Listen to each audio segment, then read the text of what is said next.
What's up, motor people? We are test driving the 2015 EcoBoost Mustang while we are here in Park City, Utah, before we head out to the Octane Academy.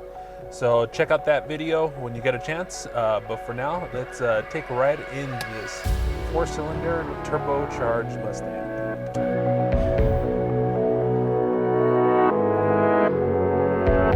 So unfortunately, it's really soaking out here in Utah today.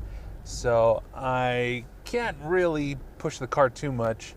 Okay, who am I kidding? I want to, but I can't go too fast as the roads are really slippery out here. But hopefully there'll be some open patches where we can get through.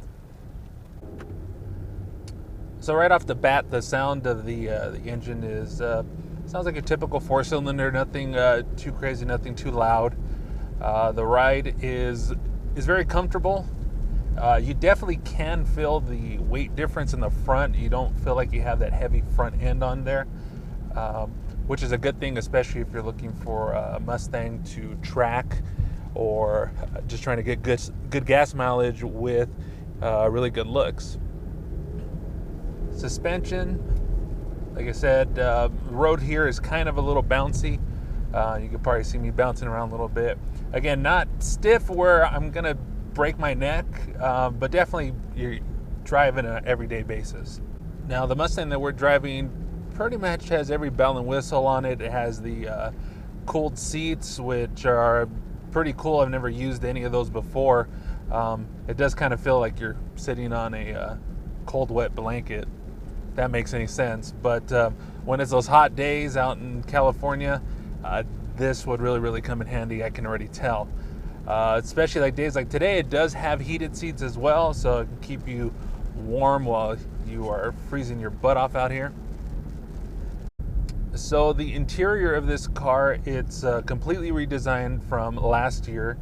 I do like the new touches that they added on here to this model. This one also has the track apps option on here, a bunch of gauges on here also showing all the different parameters of the car, from your tire pressure to each specific tire, to your vacuum, to your oil pressure. Pretty much everything you need to know if you're driving this car, especially on a track. It's available to you quickly and instantly. Now, in a place out like this where you got wide open roads, this is definitely the fun car to take out here. See what it feels like.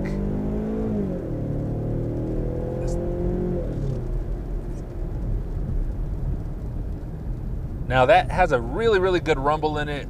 Definitely different than the 2.0 out of the EcoBoost that's in the ST models. Very throaty. I do love that sound. It's my first time really just getting on it in this car. Plenty of pickup. That turbo really kicks up the car. Obviously it's a Mustang. It does have more weight on it, so that will affect the performance. But with all these aftermarket companies, Montoon, Cobb tuners, you definitely will be able to bump up this horsepower even further.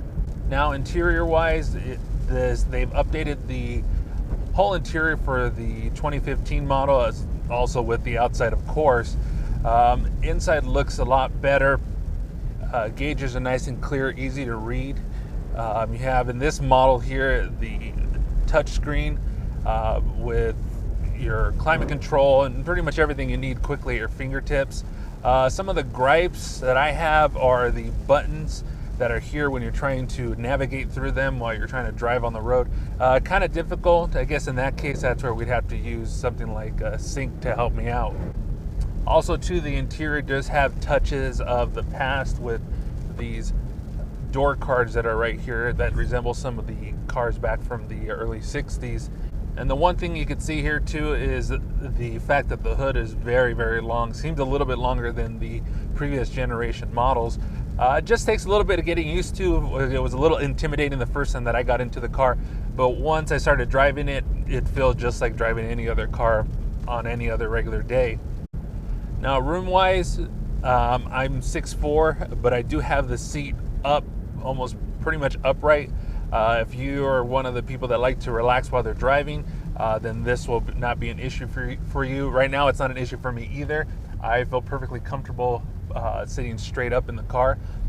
These seats are not the Recaro racing seats. These are the leather seat option that they do have. They do feel great. I definitely can feel I could do a long road trip in this car compared to other cars with the Recaro seats in them. Materials, the steering wheel feels great. Obviously, they did spend a little bit more money. That's what you're paying for with the materials that you're touching. Nice, soft dashboard. The steering wheel itself feels great as well.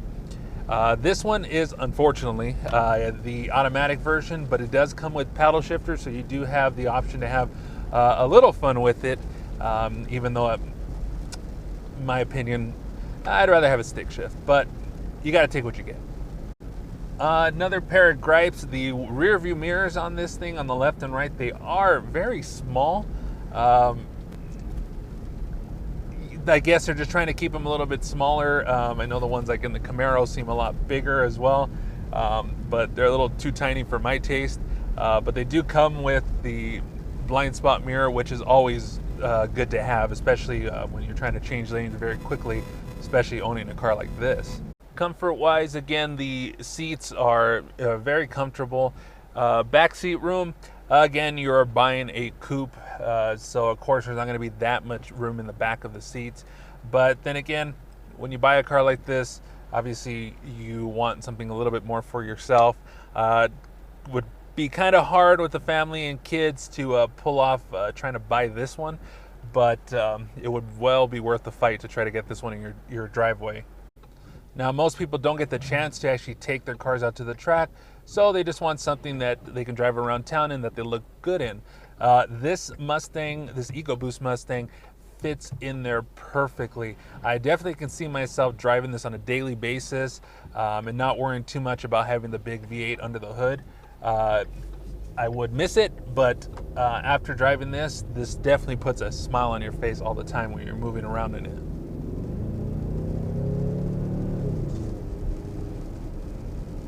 You know, that four-cylinder sound, most people don't like it, but on this particular model, it does grow on you. It does seem like they let it get a little bit more throaty than some of the other models out there, other four-cylinder cars where they try to make them a little bit more quiet. This one seems like they kind of push the envelope a little bit more, which again, I love, especially with the four-cylinder Mustang. This is 100% stock, so this is not with anything modified to it. I can imagine with a nice exhaust system on this one, intake, it would make that sound increase a lot more. So I recommend, if you're in the market for a Mustang but don't want the big V8, check out the EcoBoost Mustang from Ford. You will not be disappointed. This was a fun car to have over the 2-day trip in Utah, and it was really sad to have to let it go.